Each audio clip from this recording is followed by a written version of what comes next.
Welcome back to the Nightlife Podcast, Season 3, Episode 16. And today I have the pleasure of going to the other side of the ocean. No, I did not fly there, but I have a feeling actually when you hear this person's accent that you guys are going to feel like you're over there too. So without further ado, let me bring her in. Sam, how are you? Hello, I am fine, thank you. How are you? Good. Where are you at now, by the way? Sam Woodrow, by the way. I did not do a drum roll. I feel like nice to be here. I feel like I have to do drum rolls when it's people like you, you know? What is that? I mean, it's entertainment, so you know, let's start with that. My voice is entertainment in itself. Let's start with that. Let's well, first of all, where are you? Where are you right now? So currently I'm in Spain. Spain. Which part of Spain? Andalucia. Andalucia. Nice. Yes. And you are So from? I don't know if you know it. It's near Malaga. I'm just here looking after a house at the moment, but I am originally from the UK. Right. Yeah. I don't think I don't think people were missing that part already. They weren't missing that, no. I'm based in Watford in the UK, so very ever so slightly just outside of London. I think people from your side of the world think that Watford is London. Correct. So let's just say London. There you go. I'm sure it's probably a small town around the area, and that you know that is something I wanted to know. Is you come from a small town or is there? No, it's quite a big town. Okay. Yep, it's not originally where I grew up, but it's where I am based at the moment and have been for the last sort of 4 or 5 years when I'm not traveling. Got it. All right, so tell me a little bit about your beginnings. Where did you decide to get into what you do? Which actually tell people what you do, because we haven't said that yet. So yeah, at the moment, I am a professional dancer, singer, actress, and what we call it over here is multi-skilled performer. And I hate that. I hate the fact that it's called that. It sounds really big-headed, but basically what it means is on top of the singing, dancing, acting, you have other skills such as fire breathing, stilt walking, aerial perhaps, or anything. More than one, basically. Multi-skilled, it says it in the name. I just don't like it. So why don't you like the name? What is it about it that you I just think it sounds pretentious. True. I'm multi-skilled, darling. It just right. It sounds pretentious, but that's what we call it. There is no other name at the moment for it over here. I don't know if you guys call it something else. Maybe a specialist artist, perhaps. Yeah, multi-skilled could be taken the wrong way in our industry for sure. So, but you specialize in the industry, in the hospitality industry, and you know. Yeah. So, as well as being an artist myself, I actually have fallen into the role, really, of becoming an entertainment agency. Correct. So I now sort of accidentally. Okay. That's how it started anyway. Supply acts for events, weddings, events planners, all sorts of things, parties, clubs, bars. Okay. So going back a little bit, how did you get started? When did you realize that this was something that you liked? And the performing element or the agency element? No, the beginning and the performing part. Beginning. Yes. Wow. We are going back to literally when I was 2. Okay. I won't go into crazy detail because that's a long time ago now. But 2 years old, I wanted to dance. Don't know where it came from. I wanted to dance. I knew at that point that that's what I wanted to do. And I trained from that age up until 18, just going to classes. Okay. And then decided I'm going to dance academy because I want to do this professionally as a job. Okay, so did the nightclub part of it also come in as an accident, or was that something that caught your eye? It did catch my eye, yes, but it wasn't the first thing that caught my eye, I have to say. For some reason, I think when you're younger, cruise ships always sound like a really great thing, but I quickly grew out of that because I realised there are better avenues to go down. Cruise ships would have taken me out of everything for far too long. I'd have been out of the loop. But yes, I moved to London when I was 18, which is when I went to train professionally so that I could do this as a career. And I soon realised that there was a big industry, especially in London, for dancers in nightclubs. Right. I just thought it was great. It wasn't all I wanted to do because I never wanted to close any doors, but I was always open to that. And it just so happens it's what I've ended up doing mostly. Got it. Were you working for another agency at the time, or was it just yourself, doing this? And to begin with, I was working through a couple of agencies because none of them were sole agencies. So one of which was called Royal Entertainment. Shout out to Royal Entertainment in the UK, who sent me abroad on my first nightclub contract out of the UK. And that was performing in nightclubs every single night, but also up and out performing at the nightclubs event that they have during the day across festivals, on big stages, various artists, and I would dance on the stage with them. Got it. So yeah, it began through other agencies, and then I realised I think I can do this without. Right, without their help. Yeah. Without their help or without the artist on stage? Not quite a pop star, but right. Without the agency's help, I thought I don't really need the middleman. Correct. I didn't feel that it was necessary. How old were you, if I may ask, when you took that small, or big turn into making that decision? I was 23. And I asked you for a reason. I mean, there's a lot of people that listen to this show that are in the entertainment side of the industry. A lot of dancers, entertainers in general, a lot of mixed skills, multi-skilled people. And a lot are afraid to maybe taking that chance at some point, or just get stuck with being only that, the performer. And I mean, it's okay if that's what you want to do, and if you don't want to take it any further, there's nothing wrong with that. If you're an artist and all you want to do is perform, I mean, although I know that you still do that part. It's not like you stopped performing. Right. I mean, that is what gives you life, I'm sure, right? Oh, 100%. Yeah. I still very much perform at the moment, and I still love it, but I am very aware, and I have been very aware even since I was in training, sort of before I did this professionally. I was very aware that this is not a long-lived career. Right. Looks matter. You get older, your body starts to deteriorate. Just as you get older, I think after 30, things become more difficult. Correct. I'm not over 30 yet, but it just depends. It depends on your makeup as a person. But I was just very aware that I won't be doing this forever. I need to put something into place for when I can no longer do it. Right. So I think that's a good tip for those people listening. I mean, I want to make sure that if you guys are in the entertainment side of it and you understand you're getting closer to that age, or you're far from it, but you want to be doing this for a long time, that age will come when you can no longer do it. And it applies to many other things.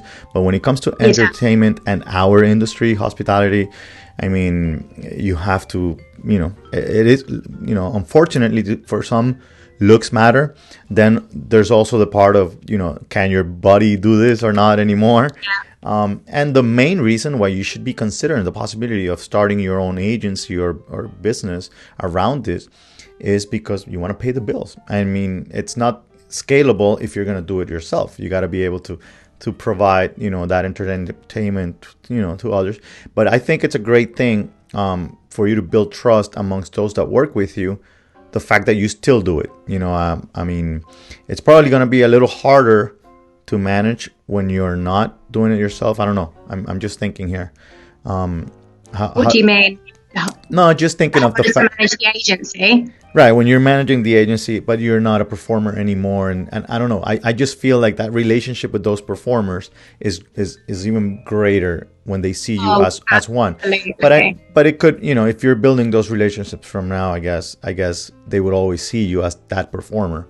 Yeah. I think there'll just be a transition period, and it won't it won't be an immediate 1, 2, 3, and I'm an agent, and I'm not a dancer anymore, and I'm not a performer anymore, bang. And it won't be an instant. It will just be, I'll gradually sort of hang up the dancing shoes until I feel that what I have is good enough to step away from and just be behind the scenes. Correct. And I don't think that seems like it's coming too soon, is it? No, I hope not. I'm still a spring chicken in myself. So there you go. You know, I'm very happy to do both at the moment. Got it. All right. So first thing, you fall in love with dancing at 2 years old, which, it's usually the way it starts for most people that actually love it. It is, isn't it? Then you get into it, then you realize, then you see that there's an opening in the industry part and the entertainment and the hospitality clubs and all that, especially in London. And then going, a possibility of going international, working at other, locations. When you decide to open and do your agency thing, when did you decide to take the agency international? When I went away on my first nightclub contract with another agency, when I got home, it was then really, so probably when still 23, 24, I'd already been away doing it. I thought, what has this person sort of got that I haven't? Right. Not in a nasty way, and just in general. Right, but it is a way of seeing things. You have to. I believe you have to. I just thought this agency, great. She got me this job, but I think I've got this as well. If she can do it, I can do it. And by that time, you already had your agency, or this is before your... No, this is just when I'm starting. This is how it happened. So I came back from that contract, and I immediately started getting in touch with local venues, bars, events managers, like I've said before. And I just said, look, this is what I do. And this was just for me at this point. This is what I do. I want to perform at your venue, at your event. Are you interested in anything like this? Very similar to what I did with you. And I got some bites, and then this one venue called me in for an interview just to talk about what I could offer, and they literally sat me down and said, right, so this is what we want. We want a freak show, basically. We want circus. We want aerialists. We want fire breathers. We want dancers. What can you do? We want someone walking around in a big inflatable Pikachu, things like that. Right. And I was like, okay. And I just had my notebook, and I was very calm. If you can ever class me as calm, because I'm quite elaborate. Right. I was writing it all down, and then I said, yep, absolutely, I can do that for you. I do apologise. It's all right. It's probably Pikachu. Wrote it all down. I said, I can do that for you, no problem. I'll get back to you with prices and everything once I've totted it all up. And I walked away. And I walked down the street, and in my head was going, oh my goodness, oh my goodness, oh my goodness. I've just said that I can do all of these things, and I'm sure I can. But at the time, you had not done any of them. I hadn't, no, never. Right. But I'm very just, I can do that, I can do that, I can do that. And then I figure out how to do it. And that's when it started. There you go. It's been how long since that moment? 3 years. Got it. By the way, I'm not trying to add up your age here. I'm just trying to do the math for the other part. So what is one of the hardest things when it comes to hiring entertainers? What's one of the hardest things? Yes. What would you say that it's, what makes this complicated for you? Because I understand, like, if you're the one performing, it's all on you.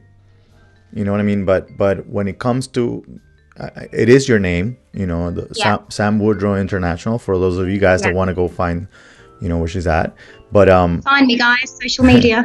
Definitely. But when you hire somebody to do, for example, when they told you all those things and you had to get somebody who does the fire, and maybe you didn't do it at the time, and somebody has to go be that Pikachu at that crazy show or whatever, or the burlesque, or how do you make those decisions? First of all, like, how do you pick the right ones? And second of all, how complicated is it because you have to, I don't know, it's your name in the end. Doesn't matter who's the one performing. No, it will always fall back on me. Correct. As the agent, as the person that said that they could provide all of these things. Right. So, because I had been in the industry professionally since 2013 or 2012, whenever it was, when I graduated, I had a huge contact list on my social media, so on my Facebook, and they were all majority performers, singers, dancers, actors. I had all of those people there. So what I thought I would do to begin with is just put a casting call out on my Facebook to see if I had anybody that could do all of these things. Right.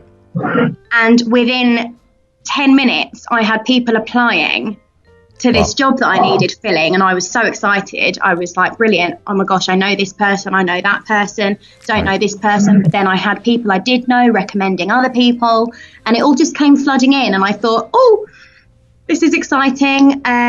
So ever since then, I've pretty much ran my business from Facebook. Got it. I now have a huge database of people, and I have people that I have. Sorry. So it's really more of a community of entertainers that you have there. I have a community of entertainers, but then I also have my database, which is a solid database where I have my go-to that I choose, and I have all of their details, and it's on a thing called it's on a software called Gigio. Got it. So shout out to Gigio as well, if anybody out there wants to use that for either finding jobs or getting databases together, because that actually took me a long time to find something that could help you. Really helped. Right. Sorry? Yeah, and it's really, really helpful. Now I have a list of artists, a list of names, a list of what they do, and all of their details, and I just contract them, and it's all legit, it's all legal.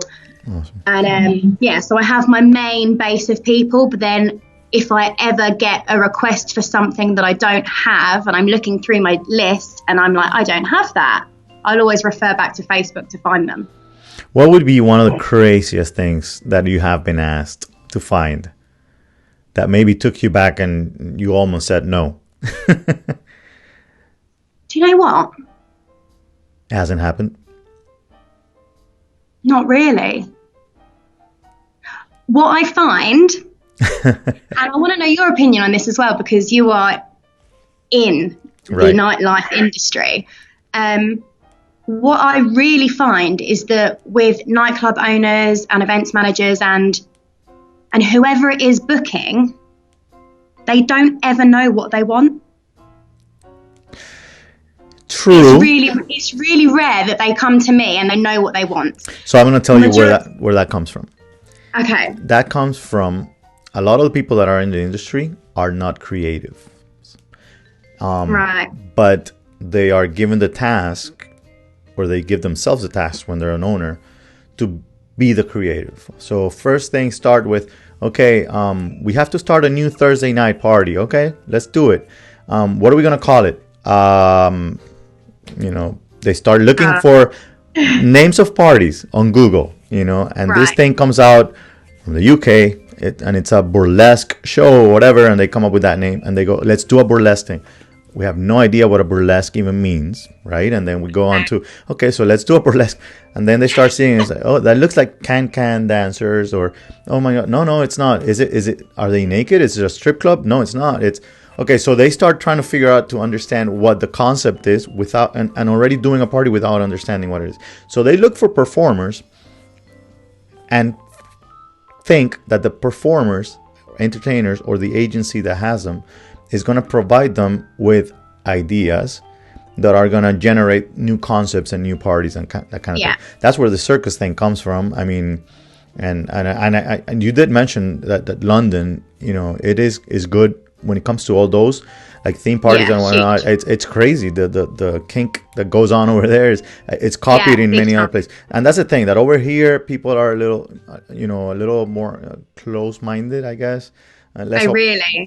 definitely less open-minded than over there. Although many want to be European, but over here it's just different. And maybe also we have a lot of issues with disrespect at some points when it comes Yeah, to entertainers that are, that's I an guess, issue here as well. yeah, But there's always of course, when I contract for example, a nightclub owner or whoever it is that's booking through me, I have to make sure that there is security firmly in place correct, for any performer I have.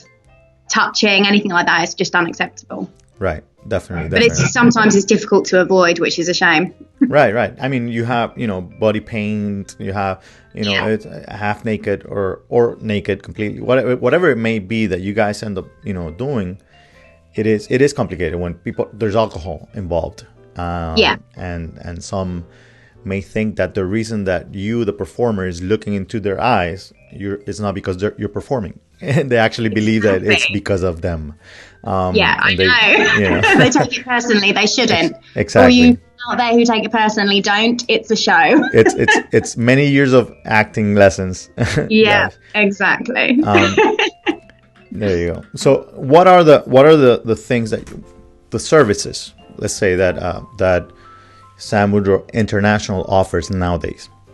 So Sam Woodrow International these days, we've been doing majority cabarets and actual productions, so putting on shows, as opposed to just having the one-off performer booked, which I still absolutely do. It's just recently, we've had a few shows get put together. So there was one called the Bodega Burlesque, which is a cabaret featuring many different artists. It's essentially a variety show.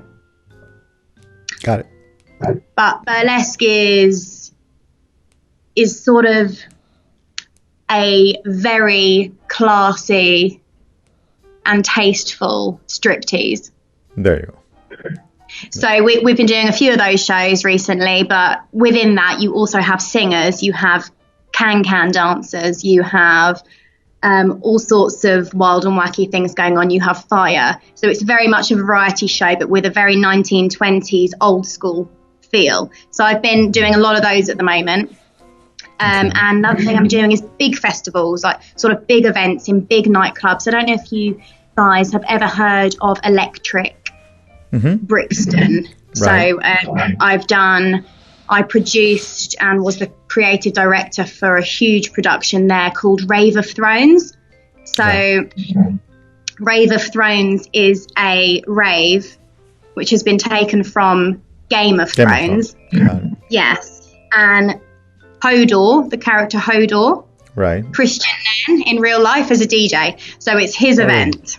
Oh, nice. So it's huge, and it was put on at the Electric Brixton, and I supplied all of the entertainment apart from the DJs for that particular night. So we had Do you have him next to a big door and he's trying to hold the door? No, is that part of the show?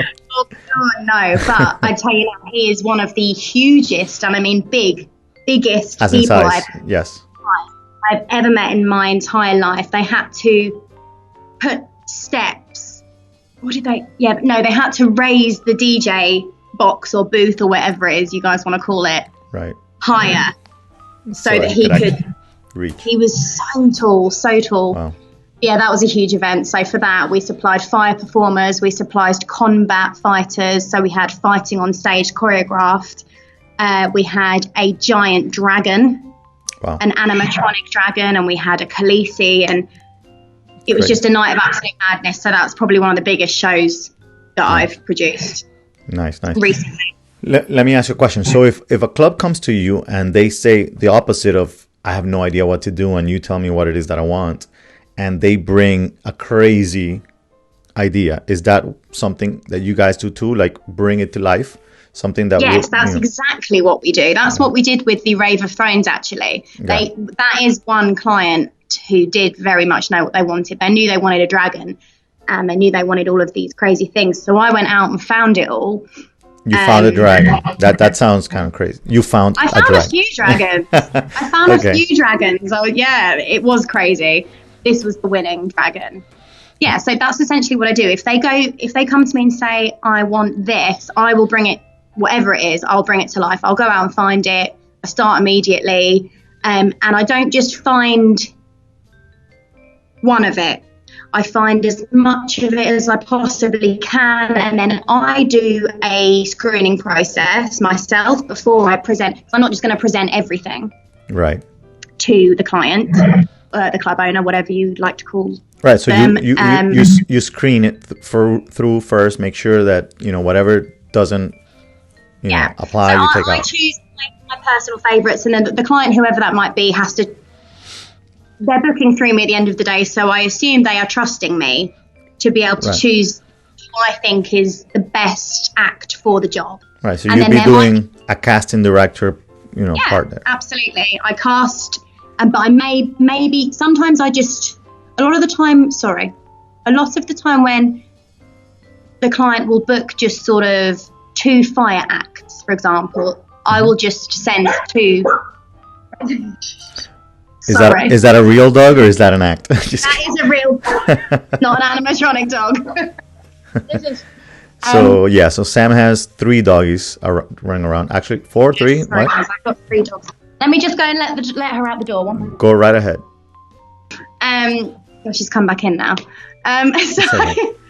Where was I?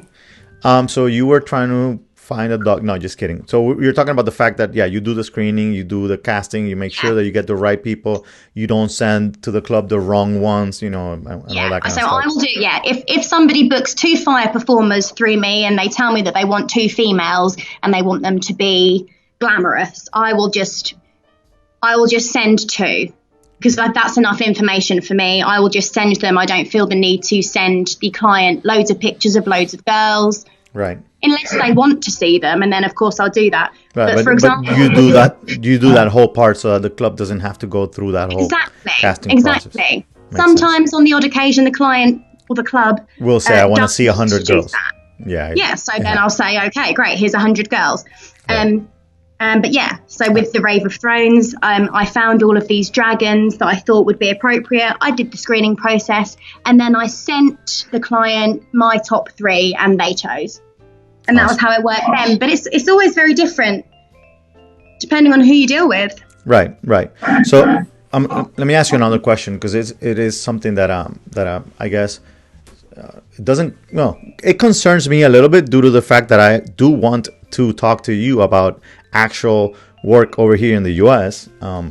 For a big production that we're planning. But before we get into that, which we will do after the show, but the idea, the concern is, how do you control expenses when you're doing this internationally, when you're trying, because let's say a client comes to you from the US, let's say, and they say, I am looking to do a production that does this and that. I want Khaleesi on a dragon and Odor holding being the doorman that day, whatever it may be that they decide that they want to do crazy stuff, whatever. And you create that whole concept, that whole, find the dragon, find all this stuff.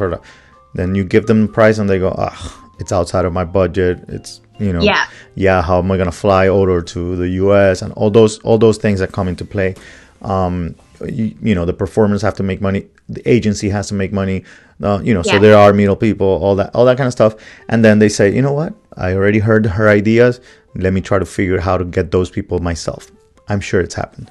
So yeah, definitely it does. It's one of the hardest things, trying to keep certain aspects of this job under wraps so that you don't have people stealing from you. Correct. Essentially. It is. It is. The thing is that some people don't see it as if they were doing that. I 100% agree with you. It is stealing. it's grabbing your brain and taking everything out of there, whatever. But and the reason that people think it's expensive is because you do it in a day or two, maybe, whatever it may be, that you take the time that you take to do something or to put something together. But what they don't understand is that it took you all those years going through that Facebook, group and creating that community and building that business and dancing all those years and actually building that, brand behind you and the trust and all that kind of stuff, so that you can actually put all those things together. And for you performing to understand what works and what doesn't work. So that's one of the biggest things. Not just anybody will be able to correctly advise the club as to what is going to look good, right, and pull it off, right, if you see what I mean. Yes. Anyone can go and find some people to go and do some skills for somebody, but to actually make it into more of a production, to give it more of a wow factor, there are steps that needs to be taken to be able to present something beautifully. Correct. It doesn't just happen. Yeah. So back to the original question. How do you control cost? And I don't want to, kind of take away from what your business is in general, but what is, like the main thing that you have to do in order to be able to control that part, that it doesn't get too crazy or whatever. I'm just trying to figure this out for those people that are planning on building their agencies and getting out of becoming just a performer, maybe having 10, 15, 20 more years of business their way, Yeah. So controlling costs, especially overseas, when sending people overseas or when obtaining nightclubs or venues overseas, it's always an idea to reach out to talent in those locations. Correct. I have a lot of talent actually that are based in the US.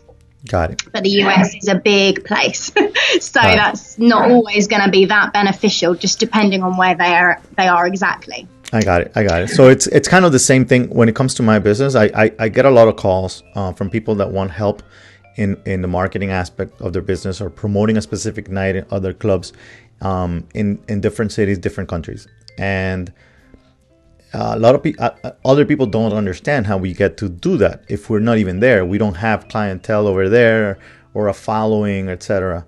But the first step that I take is that I find locals that do this part, the promotion, and I do my homework on the venue and all that kind of stuff. So if you're gonna do something at another place, make sure you go with the local people. Hopefully they will be as good as the ones that you have over there. There's something about the performances that you have in the UK and international in your company that it's just a little different from here. I think it's just you guys think outside the box a little more. In the US, it's a bit stuck in the whole dancing, drummer, trumpet, kind of saxophone before that kind of thing.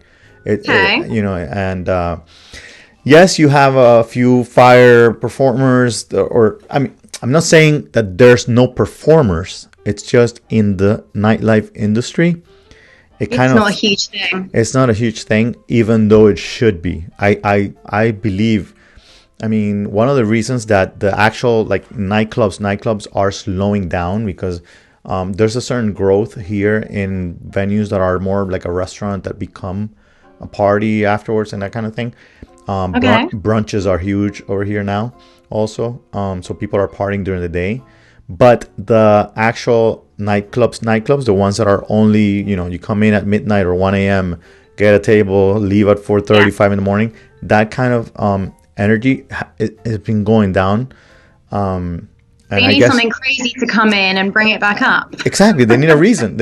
And people usually go for okay, I'll get an artist and I'll bring a performance from that artist, a famous person, whatever. In the end, you end up working for them because they end up costing as much as you make. So it's not really a good thing. It's more for the name than a business per se.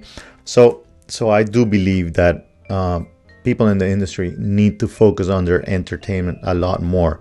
Actually, I do. Actually, my book, in my book, chapter 8 of the book is it's all about the show. That's what it's called, and it is what it is. And the show, meaning not just what you have on stage, not just the DJ. No, it's the whole show, from the moment people arrive to the last thing they see when they leave.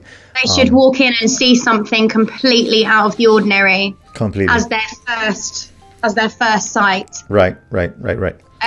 We have clubs in London, in particular, even in Manchester, England, and in Brighton, where it's just completely immersive the entire time you're there, and you don't even notice really who the DJ is. You don't notice these big names and things like that, because you're not going there for that. You're going for the entire immersive experience, where throughout the entire evening there's something weird happening everywhere you look, and it's just amazing. Something glamorous, or something like wacky, whatever it is the nightclub particularly wants to portray. People will remember that more than anything else. That is what it is. All right, so we told people a little bit, we gave some tips to the people in the industry that hire performers, like don't steal ideas, and definitely go all out, do a little better production on all that kind of thing. What is the one thing that you would tell, before we go, to all those performers that are out there, that are doing this, that they're entertaining, and they want to grow, and they might be, maybe let's say they're 26, 27, they're getting scared of what's coming around the corner, and what's next, and what they can do to make it better? I think if you're getting a little bit nervous as to what the next thing is that you're going to be doing, learn something from either this podcast, for example, or something completely different, or if you really want to stay within your industry, learn something that isn't age limited, something like a new act, maybe magic, maybe an instrument, or teaching was never something I wanted to do. That's why I've gone down the agency avenue. Teaching wasn't for me, but there are many other avenues within this industry that you can go down, and you should, and I urge you to start looking into it now. Yeah. So you're not, when you hit that point, you're not lost. Right. You know what? You touched on a big point there, and I'm gonna definitely leave with that. I never thought I would be ever in my life, in a million years, teaching anything whatsoever. Nevertheless, thought of the possibility of being able to teach so many online around the world. And even less, I thought of the fact that teaching what I love and what I've been doing my whole life was a possibility. The fact that I'm able to do that right now, it just fills me up. It doesn't. It's not really about the money. It's even greater than that. And honestly, that is one of those true, realizations that when you are doing what you love, the money just comes. It is what it is. Yeah. It works out. So definitely, guys, it'll work out. You figure out, if you're not about teaching, you don't have to, but it's something you could do. Definitely learning something new. There's always so many things you can learn, and thinking of something that's long term for sure. I know you did not mention that one thing, which is going the agency way, because you don't want competition, but that's another way out. It is another way out. And as a matter of fact, one thing that I believe is possible too. Let's say somebody's in the US and they want to grow, but they don't know how to start. Maybe they put some people together and they get a hold of someone like you and say, you know what, can I help you out here in the US, getting some bookings and getting all this stuff going on and whatever. That is 100%. Also a way to go. The more the merrier. People, if joining forces is definitely always a good idea. Right? Yeah, talk to people, meet people, learn from other people. When I say I wasn't into teaching, I really did just mean I'm not into teaching my skill set, like dancing and things like that. I've never been interested, but I love teaching from experience. I love teaching by speaking to people and just giving advice. And honestly, it is that's really the main thing they need. The you know, where they're gonna take the most from is that part, teaching that, the experience and the good and the bad, letting them know about the mistakes and what they gotta stay away from and all that kind of stuff. Sam, thank you so much. Where can people find you? Make sure that we give them all that. You can find me on Instagram, is where you'll see most of my content. So that would be at Sam Woodrow INT. So obviously short for international, at Sam Woodrow INT, or Facebook, just Sam Woodrow International in full. All right, there you go. Guys, one more time, I want to thank all of you for being here today. Please do not forget to get my book. I don't have it with me today. I have no idea where I left that last copy I had on me. But yes, get the book on Amazon. Make sure, if you guys are all about learning, and please allow me to teach you. I'm going to leave all those links under here. But let me help you out, and I hope you guys have a great week. Sam, thank you again, and I will see you guys next week on the next episode. Hey, bye. Bye-bye.